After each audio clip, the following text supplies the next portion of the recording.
Well, thank you for the wonderful introduction.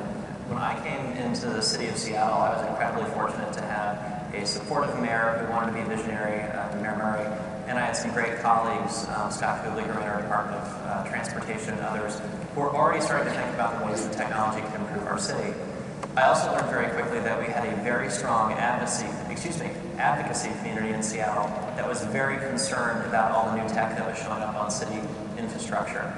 In particular, we had a privacy advocacy organization that was convinced that this free public Wi-Fi network that had gone up the year before I arrived was actually a super secret surveillance network that was tracking your every move. And despite the fact that we produced documentation, we got the vendor out to say this is not even technically possible, it didn't disprove what the community believed, and they went to our council who legislated that we turn off the network because of these public concerns.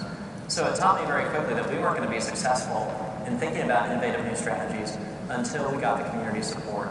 And through a number of things, creating our first privacy policy, creating one of the nation's first municipal privacy programs and standing up an oversight board, that we actually started to get that trust in how government could collect and use data to operate more efficiently. So those are just some of the initial building blocks that we put in place because of the headwinds that we saw coming. I think the other thing that we did was something that we had great support from the last administration.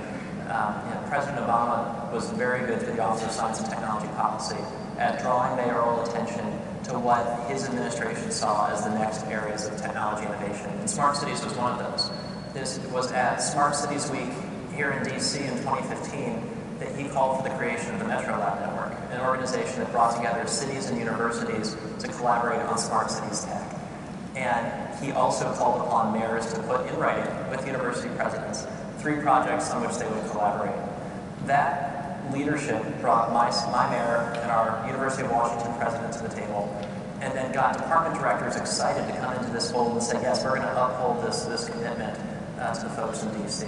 So that leadership also helps ablaze this movement and really gave us that space to propose new ideas that, if you're a transportation director and you're used to buying your ITS from company X, and anytime you need an upgrade, you went to company X.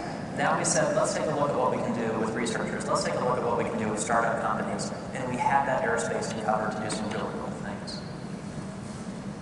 I think my experience is a bit different because I worked for multiple cities. And I think that forced me to learn very quickly that becoming a smart city, it wasn't a template, right? It was the priorities of each of the cities I worked for were different. The problems often, interestingly enough, were the same, but the methods that they wanted to go down, the appetite for certain risk or certain investments or certain outcomes was different because of the community's priority at large.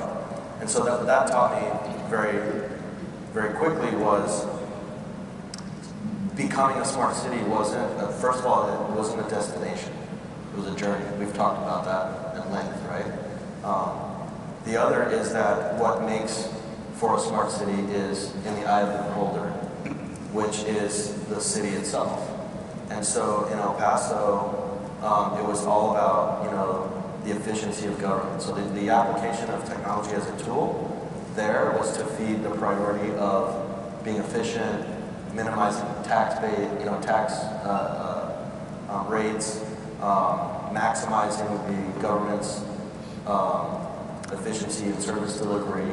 Those were the priorities of the administration.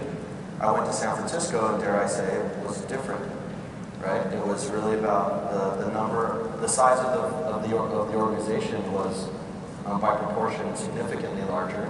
They were arguably challenged with a whole different set of problems, or a different set of priorities, right?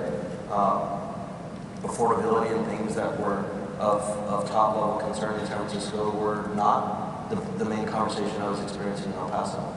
And then to New York City changed that paradigm for me yet again. But all along the way, I think that's what led to my hashtag or my saying, right? Was that the definition of smart cities for me is to make that tech work for the people of the city that you're representing, and that might look different. And so I think that was also to inform me that there wasn't a solution on some shelf somewhere that I could just buy and implement and then show up here to receive my Smart City Award, right? Because there wasn't and we had to influence the vendor community, frankly, to that end. That no, something that you build for another city isn't just, you know, an ERP system I can implement here and solve all those problems, because those problems are different.